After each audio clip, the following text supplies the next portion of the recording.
सत्य समाचार तटस्थ समाचार समाज बदल्ने हाम्रो अभियान। नमस्कार, यो हो टाइम समाचार। म वीरेन्द्र मन्सुर गरौँ। 19 जनामा कोरोना संक्रमणको पुष्टि सम्बन्धी प्रसंगबाट बुधबार पछिल्लो 24 घण्टामा नेपालमा 19 जनामा कोरोना संक्रमणको पुष्टि भएको छ। पीसीआर र एन्टिजेन गरी 3821 जनाको नमुना परीक्षण गर्दा 19 जनामा संक्रमण देखिएको स्वास्थ्य तथा जनसंख्या मन्त्रालयले जनाएको छ। थप 18 जना कोरोना संक्रमित निको भएसँगै नेपालमा 2017 जना कोरोना भाइरस सक्रिय संक्रमित रहेका छन्। यही अवधिमा कोरोना संक्रमणका कारण कसैको पनि ज्यान गएको छैन। यसैबीच पछिल्लो 24 घण्टामा 30,656 जनाले कोरोना विरुद्धको खोप लगाएका विवरण प्राप्त भएको मन्त्रालयले जनाएको छ। जनकपुर धाम उपमहानगरपालिकाका मेयर पदका स्वतन्त्र उम्मेदवार मनोज शाहले आउँदो वैशाख 30 गते हुने स्थानीय तहको निर्वाचनमा सुन्दर, आकर्षण र समृद्ध जनकपुर धाम उपमहानगरपालिका बनाउने दृढता र संकल्पका साथ हाम्रो जनकपुर राम्रो जनकपुर बनाउने अभियानका साथ आफ्नो घोषणा पत्र सार्वजनिक गर्नु भएको छ। जनकपुर धाममा आयोजना गरिएको पत्रकार सम्मेलनमा नेपाली कांग्रेसको बागी बन्दै स्वतन्त्र उम्मेदवारी दिएका शाहले आफ्नो एकमात्र चाहना जनकपुरलाई सुन्दर बनाउन रहेको बताउनुभयो। उहाँले सुन्दर जनकपुर बनाउने अभियानका साथ आफू मेयर पदमा उम्मेदवारी दिएको बताउनुभयो। उहाँले आफ्नो घोषणा पत्रमा जनकपुर धाम उपमहानगरपालिका भित्र फोहोर व्यवस्थापनका लागि सेनेटरी ल्यान्डफिल साइट निर्माण तत्काल सुरु गराउने, फोहोर व्यवस्थापनका लागि आवश्यक उपकरण जनशक्ति परिचालन गरिने, फोहोर व्यवस्थापन कार्यमा आधुनिक तथा वैज्ञानिक प्रणाली अपनाइने उल्लेख गरिएको छ। यसैगरी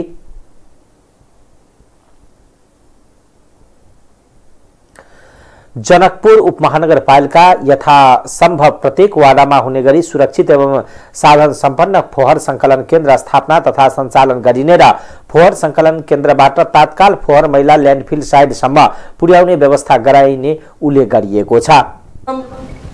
साधन सम्पन्न फोहोर संकलन केन्द्र तथा सञ्चालन गरिनेछ।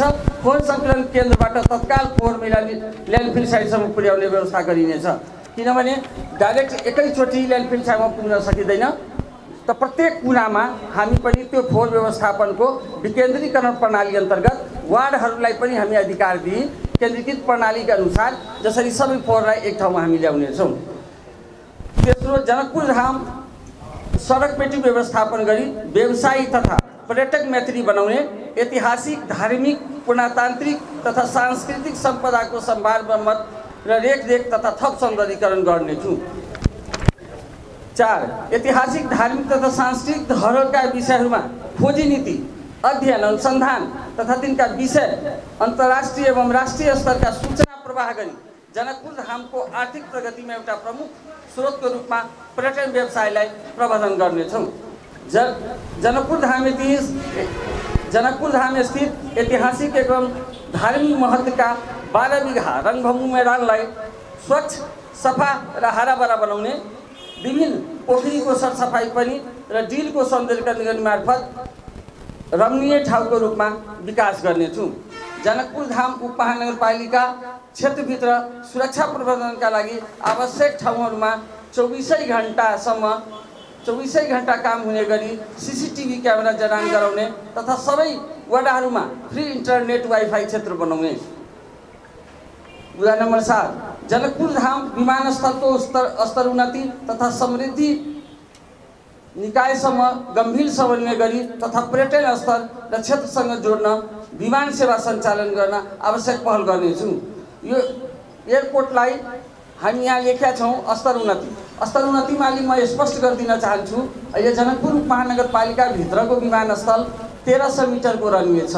यदि यसलाई 350 मिटर रनवे बढाइयो भने यो रिजनल एयरपोर्ट बन्नेछ र अहिले जुन हाम्रो 18 सिटर ट्रिनेटर प्लेन आउँथ्यो त्योबाट अहिले जुन 72 सिटर प्लेन आइरहेको छ त्यसमा 6 बिघा जग्गा रिटर्न भएको छ, जसमध्ये 4 बिघा गोगल माध्यमिक विद्यालयको जग्गा हो।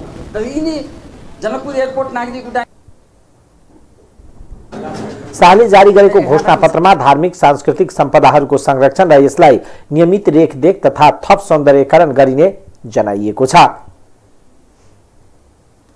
जनकपुर धाम उपमहानगरपालिका वार्ड नम्बर 1 बाट जसपा नेपालको तर्फबाट उम्मेदवार रहेका शत्रुघ्न शाहले जनकपुरको वकिल टोल रेलवे स्टेशन एरियामा घर दैलो कार्यक्रम गरेका छन्। दिउँसो मतदाताहरूको बीचमा पुगेर आफूले विगतमा गरेको कामको उपलब्धि बताउँदै आउने दिनमा थप प्रभावकारी काम गर्ने भन्दै दोस्रो कार्यकालका लागि आफूलाई जिताउनका लागि मतदाताको घर घरमा गएर अपिल गरेका छन्। शाहले आफू जनकपुरको वार्ड नम्बर 1 मा कोरोना सहितको काममा धेरै काम गरेको बताउँदै आफूलाई विगतमा गरेको कामको आधारमा मूल्याङ्कन गर्न मतदाताहरूलाई आग्रह गर्नुभयो। विपन्नको लागि राहतदेखि खानासम्मको प्रबन्ध गरेको बताउँदै हरेक कठिन समयमा आफू जनताको पक्षमा उभिएको बताउनुभयो। शाहले जाडोको समयमा आफूले चोकचोकमा दाउरा सहितको प्रबन्ध गरेको बताउँदै जनताको हरेक सुख दुखमा आफूले क्षमतासम्मको सहयोग गरेको बताउनुभयो। शाहले भानुचौक वकिल टोल हुँदै रेलवे स्टेसनसम्म घर दैलो कार्यक्रम गरेका छन्।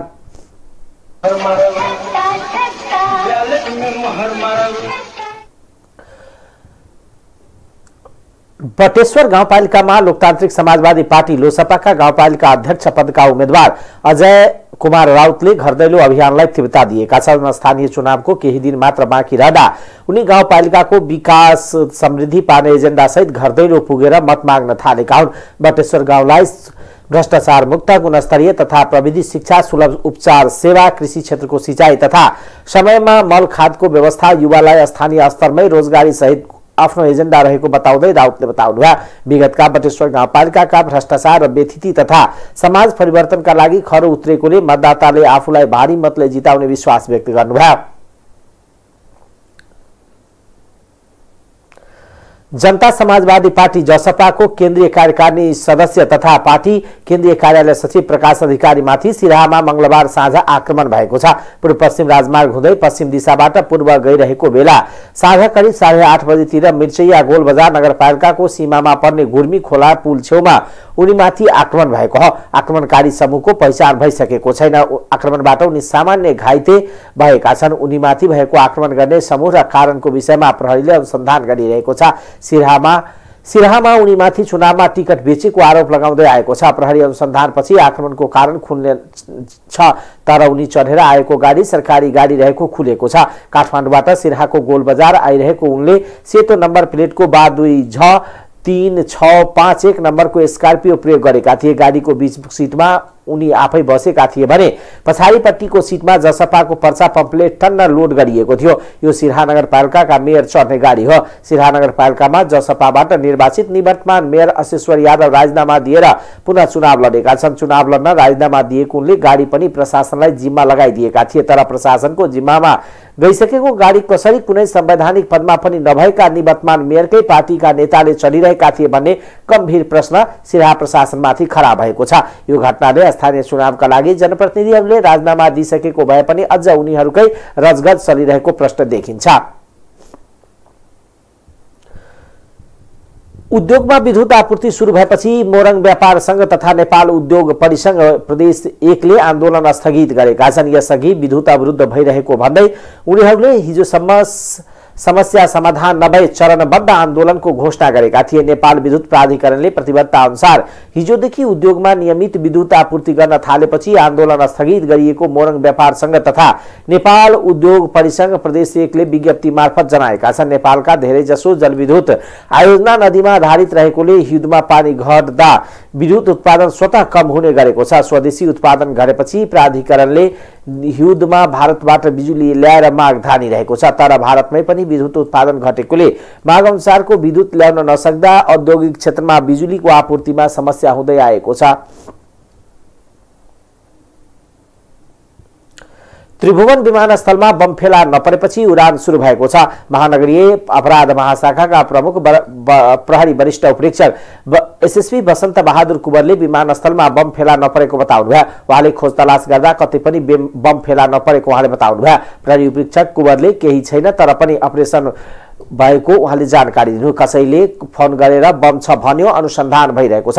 बुधबार बिहान 9:40 एक नेपाल बाहिरको नम्बरबाट फोन आयो, जुन फोन अफिसको एक्सचेन्ज नम्बरमा 2 पटक फोन आयो। त्रिभुवन विमानस्थलमा खटिएका टर्मिनल ड्युटी अफिसरले फोन उठाए। फोन उठाउन बित्तिकै उताबाट भन्यो, सलाम वालेकुम, तपाईको डोमेस्टिक टर्मिनल क्षेत्रको 7 ठाउँमा बम राखिएको छ।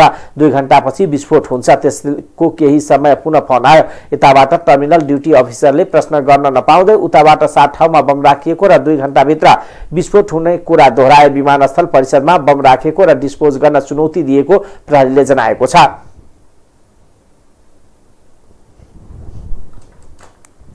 यस विमानस्थल टर्मिनलको डोमेस्टिक टर्मिनलभित्र 6-7 ठाउँमा हैन यसरी बम राखिएको छ र यो बम चाहिँ 2 घण्टाभित्र विस्फोट हुँदैछ भनेर चाहिँ खबर आएपछि हामीले तुरुन्तै विमानस्थल प्रशासन, यहाँ कार्यरत सुरक्षा निकाय, नेपाल प्रहरी, सशस्त्र प्रहरी, जनपद प्रहरीको टोलीले उहाँहरूको चाहिँ बम डिस्पोजल चाहिँ टोली पनि छ, उहाँहरूको चाहिँ नेपाली सेना र नेपाल प्रहरीको डग स्निफिङ पनि छ हैन। त्यो दुईटै चाहिँ विधि प्रयोग गरेर यो डोमेस्टिक टर्मिनलको सम्पूर्ण क्षेत्र, एयरलाइनको चेकिङ क्षेत्र, हाम्रो सुरक्षा जाँच क्षेत्र, त्यस पछाडि अन्तिममा चाहिँ बस्ने ट्रायल क्षेत्रदेखि लिएर टोयलेट बाथरुम सबै क्षेत्रमा हामीले चाहिँ बम डिस्पोजल टोलीद्वारा चाहिँ थरोली सर्च गरियो।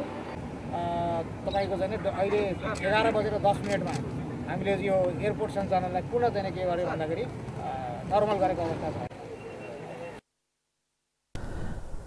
करिब 1.5 घण्टापछि विमान उडान सुरु भएको थियो।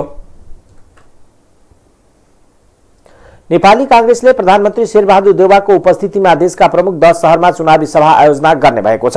चुनावी सभालाई कांग्रेसका सभापति एवं प्रधानमन्त्री देउवा सहित शीर्ष नेताहरूले सम्बोधन गर्ने कार्यक्रम रहेको छ। नेपाली कांग्रेस स्थानीय तह निर्वाचन केन्द्रीय परिचालन समितिका निर्णय अनुसार विराटनगरमा 21 गते सभा सम्पन्न भएको छ। त्यसगरी चितवनको भरतपुरमा वैशाख 22 गते, काठमाडौँमा वैशाख 23 गते, रूपन्देहीको बुटवल, तनहुँको दमौली र दम्साको जनकपुरमा वैशाख 24 गते, कास्कीको पोखरा र दाङको तुलसीपुरमा वैशाख 25 गते र 26 वैशाखमा कैलालीको धनगढी र 27 वैशाखमा डेरलधुरामा चुनाव सभा आयोजना हुने भएको हो। चुनावी सभालाई प्रधानमन्त्री देउवा सहित वरिष्ठ नेता रामचन्द्र पौडेल, महामन्त्री द्वय विश्वप्रकाश शर्मा, गगन थापा, पार्टीका प्रवक्ता डाक्टर प्रकाश शरण महत लगायतका नेताहरूले सम्बोधन गर्ने नेपाली कांग्रेसद्वारा जारी विज्ञप्तिमा भनिएको छ। नेपाली कांग्रेसका सभापति एवं प्रधानमन्त्री शेरबहादुर देउवाले राजनीतिमा उचाल्ने पछाड्ने धेरै हुने भन्दै कांग्रेसले धोखा खाए पनि अरूलाई धोखा नदिएको बताउनु भएको छ। बुधबार विराटनगरमा आयोजित चुनावी सभालाई सम्बोधन गर्दै देउवाले सबै दलको आवश्यकताले गठबन्धन गर्नु परेको बताउनु भयो। गठबन्धन भइरहेकोले कांग्रेसले अरूलाई धोखा नदिन नहुने बताउनु भयो। यो गठबन्धन राष्ट्रिय आवश्यकता रहेको र त्यो भएर कसैले शंका गर्ने काम नहुने बताउनु भयो। उहाँले हाम्रो कल्चर पनि होइन देउवाले भन्नुभयो। कांग्रेस पार्टीले कसैलाई पनि धोखा दिँदैन, धोखा खाए पनि धोखा दिँदैन, धोखेबाज बन्नु राम्रो होइन। उहाँले कतिपय कुरामा चित्त नबुझ्दा पनि कांग्रेसको बहुमत नभएका पेलेर जाने ताकत नभएको बताउनु भयो। त्यही भएर मिल्नुपर्ने अवस्था रहेको उहाँले बताउनु भयो। देउवाले केपी शर्मा ओली नेतृत्वको अघिल्लो सरकारसँग जनता आजित भएका कारण अन्य दलहरूको आग्रहमा कांग्रेसको सरकार बनाएको बताउनु भयो। देउवाले विराटको इतिहासका रूपमा रहेको विराट राजाको दरबारको पुरातात्विक खोज अनुसन्धानका लागि सरकारले सहयोग गर्ने आश्वासन दिनुभयो।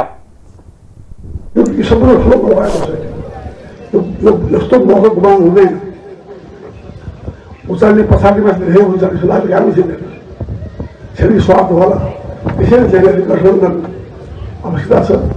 गठबन्धन गर्ने काम यहाँ गर्नु नै हाम्रो राष्ट्रिय आवश्यकता हो। नेपाली सफल संसारभरि त्यही हो, संसारभरि नै छ विश्व दिवस। त्यो मैले गरिरहेको थिएँ पहिले अघिल्लोपल्ट ओलीले मान्ने गर्नुभएन। अब हाम्रो सरकार भएपछि ज्येष्ठ नेता म प्रधानलाई छोड्ने विषय ल्याउन चाहन्छु। यस्तै चाहिँ यो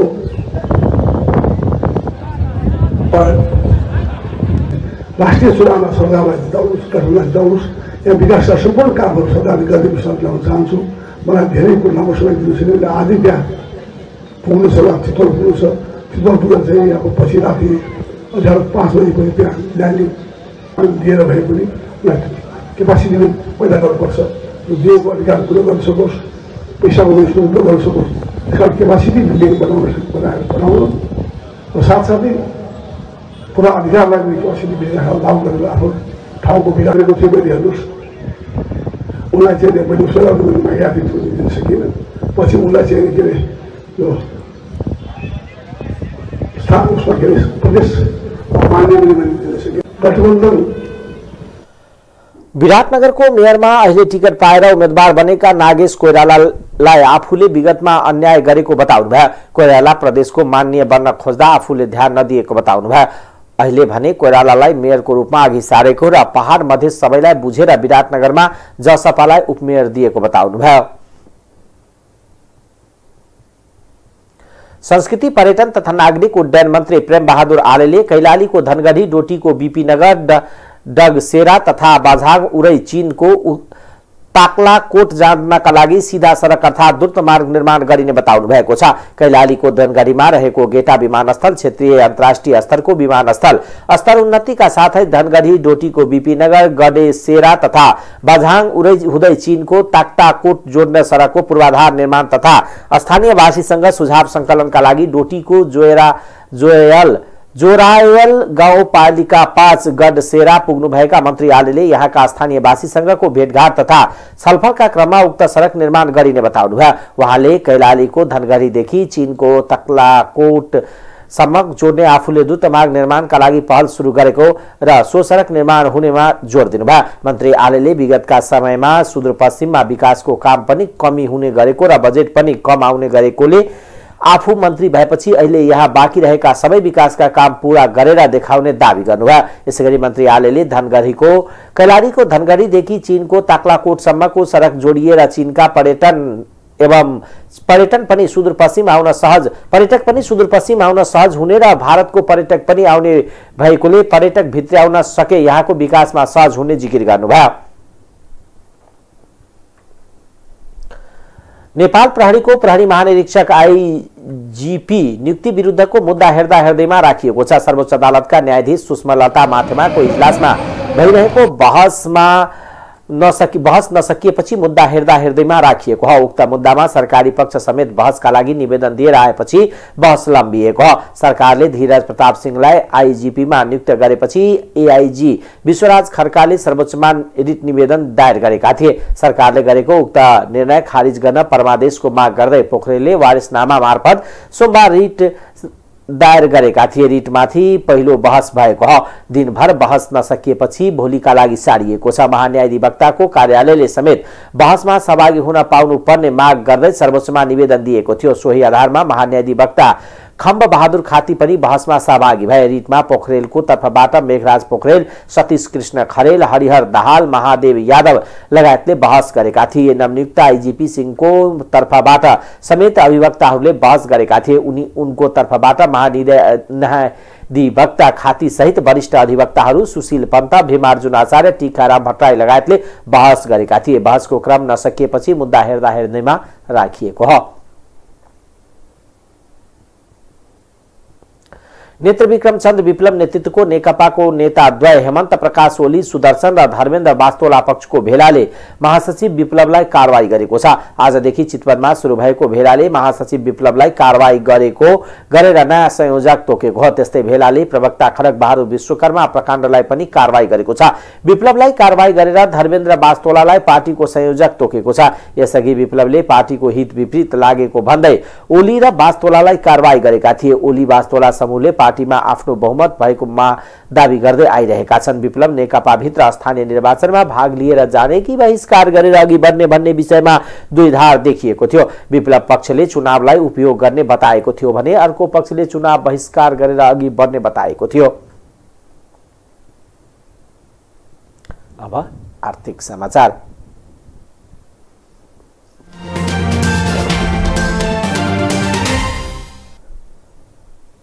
नेपालको वित्तीय क्षेत्रलाई सुदृढ बनाउन विश्व बैंकले 15 करोड अमेरिकी डलर 18 अर्ब 36 करोड रुपैयाँ बराबरको ऋण सहायता उपलब्ध गराएको छ।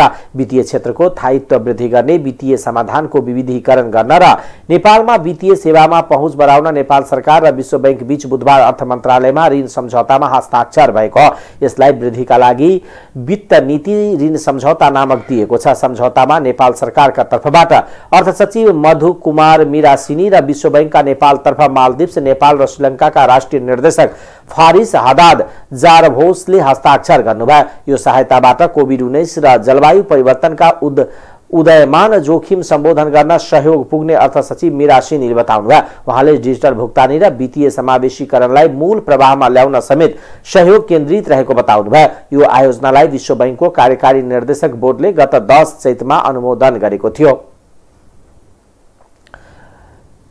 किसानले गहुँ बेचिसकेपछि सरकारले यसको समर्थन मूल्य तोकेको छ। व्यापारीको मनपरी मूल्यबाट किसानलाई जोगाउन भन्दै सरकारले हरेक वर्ष मुख्य खाद्यान्न बालीको समर्थन मूल्य तोक्ने गरे पनि ढिला सुस्तीले गर्दा अधिकांश किसानले सस्तैमा गहुँ बेचिसकेपछि मात्र समर्थन मूल्य निर्धारण गरेको छ। खर्च गर्ने रकम अभाव भएपछि किसानले सरकारी निर्णय नपर्खी व्यापारीको मूल्यमा गहुँ, उखु, धान लगायतका बाली बेच्ने गर्छन्। अहिले पहाडी जिल्लामा गहुँ भित्राउने क्रम सुरु भएको छ। तराईमा भने अधिकांश जिल्लाका किसानले चैत अन्तिम सातासम्म गहुँ भित्राइसक्छन्। बर्खे बालीका लागि मल र बिउ जोहो गर्नुपर्ने किसानले लामो समयसम्म घरमा गहुँ भण्डार गरेर राख्न सक्दैनन्। त्यसैले घरमा भित्राइसकेपछि जति सक्दो चाँडो बेच्न खोज्ने चलन छ। तर सरकारले समयमै समर्थन मूल्य निर्धारण नगरिदिँदा किसानले समर्थन मूल्यको लाभ लिन पाउँदैनन्। सरकारले समर्थन मूल्य तोकेर आफ्नै स्वामित्वको खाद्य व्यवस्था तथा व्यापार कम्पनी मार्फत तराईका जिल्लाबाट गहुँ खरिद गर्छ। सरकारले गहुँ खरिद गर्ने बाँके, बर्दिया, कैलाली, कञ्चनपुर, दाङ, रूपन्देही, बारा, पर्सा, जनकपुर लगायतका जिल्लाका अधिकांश किसानले चालु आर्थिक वर्षका लागि सरकारले तोकेको न्यूनतम समर्थन मूल्य भन्दा प्रति क्विन्टल 400 रुपियाँसम्म कममा गहुँ बेचेका छन्। गत बिहिबार बसेको मन्त्री परिषद बैठकले गहुँको न्यूनतम समर्थन मूल्य प्रति क्विन्टल 3165 रुपियाँ तोकेको छ। बर्दियाको राजापुर धान सुपर जोनका संयोजक अग्नि अर्यालले दिएको जानकारी अनुसार बर्दियाको 80% भन्दा धेरै किसानले 2800 रुपियाँ क्विन्टलको दरले स्थानीय व्यापारीलाई गहुँ बेचिसकेका छन्। बर्खे बालीका लागि समयमै मल बिउ जोहो गर्नुपर्ने हुनाले केही ठूला बाहेक बाँकी किसानले लामो समयसम्म घरमा गहुँ भण्डारण गर्न सक्ने अवस्था नभएको उहाँले बताउनुभयो। किसानले अहिले व्यापारीलाई सस्तोमा बेचेको गहुँ खाद्यले पछि व्यापारीसँग सरकारले तोकेको समर्थन मूल्य भन्दा केही कममा किन्ने उहाँको दाबी छ। विगतका गहुँ होस् वा धान सिजन सरकारी कम्पनीको कर्मचारी र व्यापारी मिलेर यस्तो काम गरेको उहाँको दाबी छ। जनकपुरमा पनि करिब 50% किसानले प्रति क्विन्टल 2750 देखि 2800 रुपियाँसम्म गहुँ बिक्री गरेका छन्। हामीले गहुँ बिक्री गरिसक्यौं, सरकारले समर्थन मूल्य कसका लागि निर्धारण गरेको हामीलाई थाहा भएन। उहाँका अनुसार कृषि मन्त्रालयले सिफारिस गरेर उद्योग वाणिज्य तथा आपूर्ति मन्त्रालयमा पठाउनु पर्ने र वाणिज्यले स्वीकृति दिन मन्त्री परिषदको निर्णय कुर्नुपर्ने भएकोले प्रक्रियामै लामो समय लागेर समर्थन मूल्य निर्धारणमा ढिलाइ हुन्छ। सरकारले बाली लगाउनु पर्ने पूर्व नै मूल्य तोक्ने नीति लिए यस्तो समस्या नआउने उहाँले बताउनुभयो। अब अन्तर्राष्ट्रिय समाचार।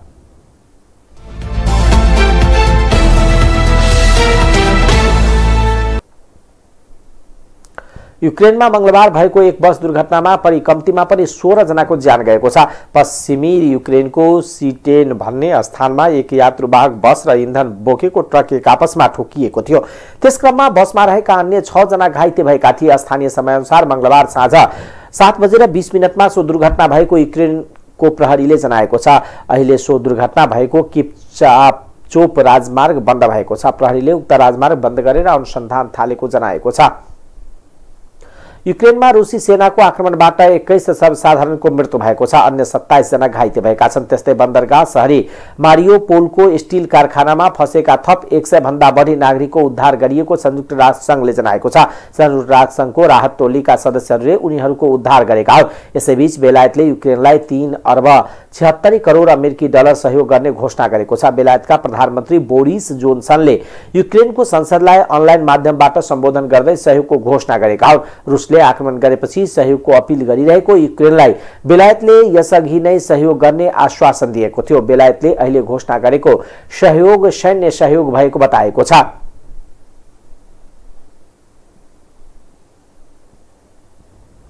युक्रेनका अधिकारीहरूले प्रधानमन्त्री जोनसनले युक्रेनका संसदलाई झण्डै 1 घण्टा सम्बोधन गरेका थिए। सैन्य सहायतामा इलेक्ट्रोनिक उपकरण, युद्ध उपकरण, एक काउन्टिङ ब्याट्री, राडार प्रणाली, जीपीएस जामिङ उपकरण र हजारौं रात्रिकालीन दृष्टि उपकरणहरू हुने बताइएको छ। अब खेलकुद समाचार।